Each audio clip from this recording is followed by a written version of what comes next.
बुल्ढाना में जिला स्तरीय राजमाता महोत्सव बड़े उत्साह के साथ शुरू हो गया है। 5 दिन तक चलने वाले इस महोत्सव का उद्घाटन केंद्रीय मंत्री प्रताप राव जाधव ने किया। महाराष्ट्र राज्य ग्रामीण आजीविका अभियान और कृषि विभाग के संयुक्त तत्वाधान में आयोजित इस महोत्सव में कुल 165 स्टॉल लगाए गए हैं। यहाँ स्वयं सहायता समूहों की महिलाओं द्वारा बनाई गई हस्त निर्मित कलाकृतियां, घरेलू उत्पाद और स्वादिष्ट व्यंजन प्रदर्शित किए जा रहे हैं।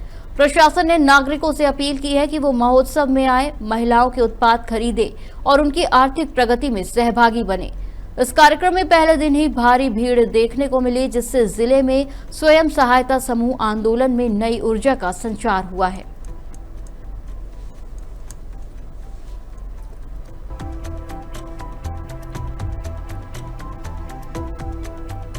पास मला वाटतं 184च्या जवळपास सगळे लहान मोठे स्टॉल आहेत। सगळं खाद्यपदार्थापासून कृषी विभागाचे सुद्धा स्टॉल याच्यामध्ये आहेत आणि ग्रामीण भागातील महिलांनी बचत गटाच्या माध्यमातून आपल्या उत्पादित केलेल्या वस्तूंचं विक्री या ठिकाणी 5 दिवस त्या करणार आहेत। माझं सर्व बुलढाणेकरांना किंवा या ठिकाणी बुलढाण्यात येणाऱ्या सर्व जनतेला त्यांच्या वतीनं आव्हान आहे की त्यांनी या प्रदर्शनीला भेट देऊन आपल्याला जे काही आवश्यकता असेल त्याची खरेदी या ठिकाणाहून करावी असं आव्हान आजच्या मार्च ते 9 मार्च असा 5 दिवसाचा एक उमेद गटामार्फत आणि कृषी खात्यामार्फत राजमाता महोत्सवाचं आयोजन करण्यात आलेलं आहे आणि या महोत्सवाची सुरुवात माननीय मंत्री केंद्रीय मंत्री आदरणीय प्रतापराव जाधव सरांच्या हस्ते नुकतंच पार पडलेलं आहे।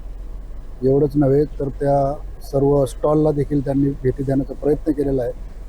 साधारणपणे कृषी विभाग आणि उमेद DRDAचं जे उमेद आहे यांच्यामार्फत साधारण 165 स्टॉलची स्थापना करण्यात आलेली आहे। कृषी खात्यामार्फत देखील 30 ते 35 स्टॉल उभारण्यात आलेले आहेत।